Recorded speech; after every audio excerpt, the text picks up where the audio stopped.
Hello students, we are back. Last time we discussed about operating system. We'll continue this. So just let's see what was and what is exactly operating system. So as we discussed last time, an operating system is a software that manages all the hardware resources which are connected to your desktop or your laptop. To say it more simply, we can say that the operating system manages the communication between your software and your hardware. We can also say that without an operating system, the software would not function. So we'll discuss about various operating system which are available, which we use or which are used nowadays. So the very first operating system which we will discuss is Linux. You must have heard about this operating system. So let's see what is Linux. See, it is just like Windows or iOS or Mac OS. Linux is also an operating system. See, in fact, it is one of the most popular platform on the planet. The Android is also powered by Linux operating system. Uh, each and everything, almost maximum number of things which we use has Linux in it, like smartphones, car, supercomputer, home appliances, desktops, enterprise services. Linux is almost everywhere. See, Linux has been around since the mid 1990s and has reached a user base that spans the entire globe. Linux is actually everywhere. It is in your phone, it is in your thermostats of your refrigerators, it is in car, it is in television. See, it also runs most of the internet. Yes, all the world's top 500 supercomputers and the world's stock exchange, they all uses Linux. But besides being the platform of choice to run desktops, servers, and the embedded systems across the globe, Linux is one of the most reliable, secure, and worry-free operating system available at present time. See, a Linux operating system has a number of parts, a number of pieces are there which collectively termed as Linux. The very first piece from Linux is bootloader. See, it is the software that manages the boot process of your computer. For most users, this will simply be a splash screen that pops up and eventually goes away to boot into the operating system. The next one is kernel. See, it is the one piece of the whole, means the entire Linux. It is one part which is called Linux. The kernel is the core of the system. It is the main core of the system. It manages the CPU, memory, and peripheral devices, means all the devices which are connected to the system. The kernel is the lowest level of the OS. The third unit or the piece of Linux is init system. This is the subsystem that bootstraps the user space and is charged with controlling daemons. See, I'll tell later what are daemons. One of the most widely used init system is system, which also happens to be one of the most controversial. It is the init system that manages the boot process. Once the initial booting is handed over from the bootloader. Okay, so now comes what I said was daemons. See, these daemons are the background services like printing or the sound or scheduling of process or the applications that either start up during boot or after you log into your system. The next is graphical server. See, it is the subsystem that displays the graphics on your monitor, on your screen. It is commonly referred to as the X server or just X. The sixth piece or the part is desktop environment. Every operating system has a desktop environment, so it too has. See, it is the piece or the part that user actually interacts with. There are many desktop environments to choose from, either Genome or Cinnamon or Mate or Phantom, a number of theirs. Each desktop environment include built-in applications like file manager, configuration tool, browsers or games, or many more things are there. And the last part is applications. Applications is quite a very common term you all must be knowing.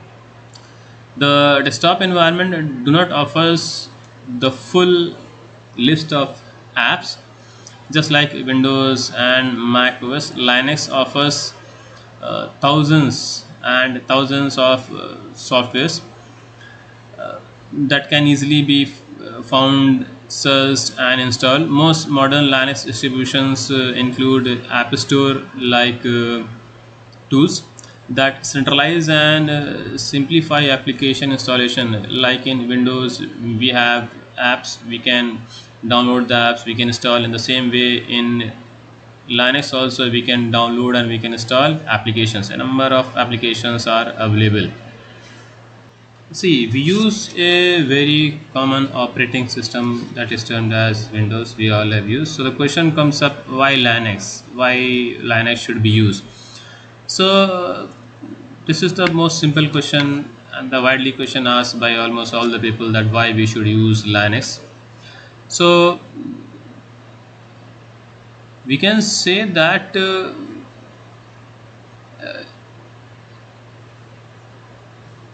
to answer this, there is one more question, and that is the operating system which we use.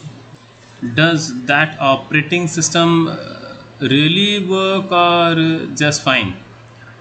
Or do you find yourself battling obstacles like viruses or malwares, slow down of the system, crashes of the system, the costly repairs of your computers or the laptops, or the license fees, means if you have purchased the operating system? So if you struggle with the above, Linux can be the perfect platform for you. Linux has evolved into one of the most reliable computer ecosystems on the planet.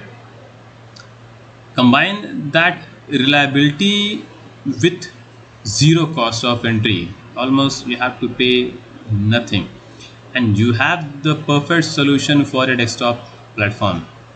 Yes, zero means absolutely free. You can install Linux on any computer without paying any amount. You do not have to purchase the license key. See, it is an operating system that works trouble free for as long as you use it. There will be no issue of ransomware or malware or viruses. Linux is generally far less vulnerable to such attacks. See, Linux is a open source application. Open source application means it gives you the freedom to run the program for any purpose. It gives the freedom to study how the program works and change it to make it to do what you wish. It gives the freedom to redistribute copies, so you can help your neighbors, your friends, or whosoever to you know. And it also gives the freedom to distribute copies of your modified versions to others. So we can say that Linux is an operating system by the people, for the people. See, Linux has a number of different versions to suit any type of users. For different kind of users, different versions of Linux are there. For new users to hardcore users, every type of user will find their flavor of Linux to fulfill their needs. These versions are called distributions. Nearly every distribution of Linux can be downloaded for free. It can be burned into disks or into pen drives, and it can be installed in as many as machines or computers you want. So the last question which comes up is, which distribution is right for you? So for these you have to answer some questions like how skilled of a computer user you are, how do you prefer a modern or a standard desktop interface, or do you want a server or a desktop? So if your computer skills are fairly basic, you will require to stick with a newbie friendly distribution such as Linux, Mint, Ubuntu, Elementary OS, or Deepin. If your skills set extends to above an average rate, you would go with a distribution like Debian or Fedora. And if you are pretty much mastered the craft of computer system or administration, use a distribution like Gentoo. And above all, if you want a challenging one, you can build your own Linux distribution with the help of Linux from scratch. Okay, the next operating system is Windows. Windows is quite a very general and very simple operating system. It is also widely used, but it comes with a license. It comes with a price. You have to pay a amount to use your operating system, that is Windows, and that too if you have purchased Windows for a particular system that will work for that system only. If you want to install in some other system, you need to purchase the other copy of Windows, so it do not comes free as compared with Linux. We cannot modify Windows, we cannot redistribute it, we cannot alter the applications. Whatever tools are there, whatever applications are there, we have to use that only. We do not have right to modify, we do not have properties of Windows so that we can modify it as we can modify Linux. Even we cannot redistribute it. Once you get a copy, that copy is yours. The other person wants, or you want in some other system, it has to be purchased again. It is a GUI, that is a graphical user interface. The best thing of Windows is it is very simple to use. You can do almost all the tasks with mouse with its click. Every option, every command is ready made on the screen in the form of icons and menus. The only thing is you have to click on the appropriate icon or the menu options to complete your task.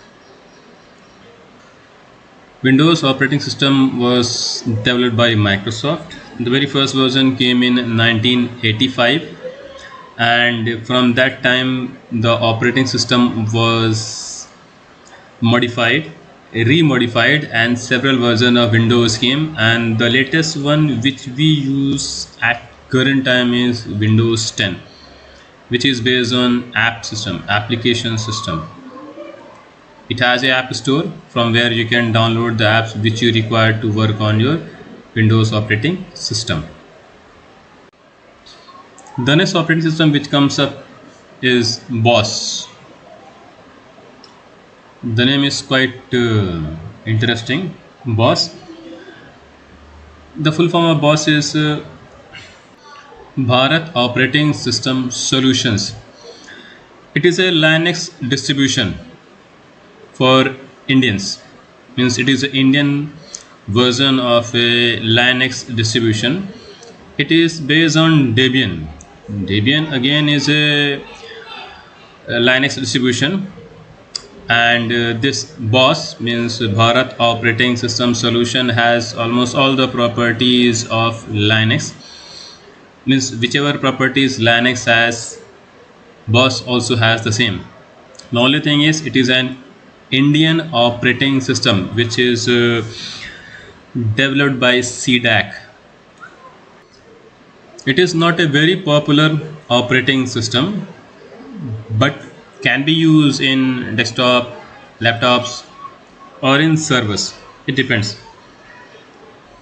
With BOS, we can work with Indian languages.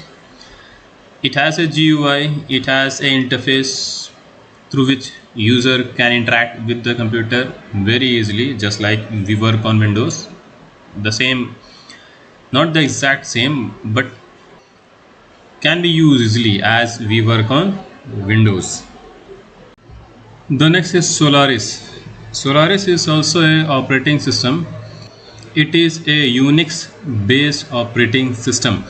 It was developed by Sun Microsystems, but it was taken over by Oracle. So now it is known as Oracle Solaris. In 2010, Oracle took over Sun Microsystem, and as it took over Sun Microsystem, Solaris now belongs to Oracle. See, Oracle has now Solaris, but Solaris is not used as commonly as other operating system which I told before are used. It is a very less used operating system.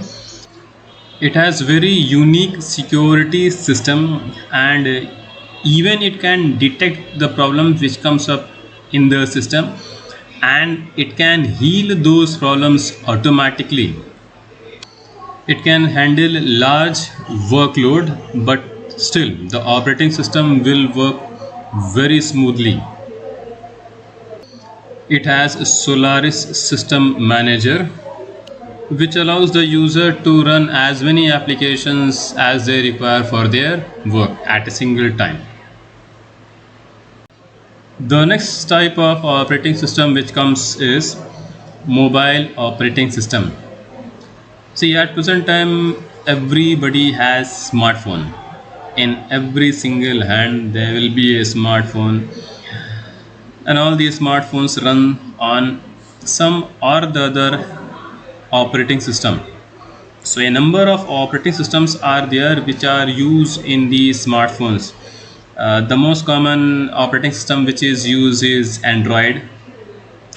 Apple iOS is there, Windows is there, BlackBerry is there, Symbian is there, which is used in Nokia, and a number of more operating systems are there. See, present time, all these smartphones, they work on touch screen. All the options available, they are present on the screen. The user only has to point on the, they have to press on the, they have to keep the finger on that particular option, and that work is done. So all these operating system helps the user to work on their smartphones easily, very easily.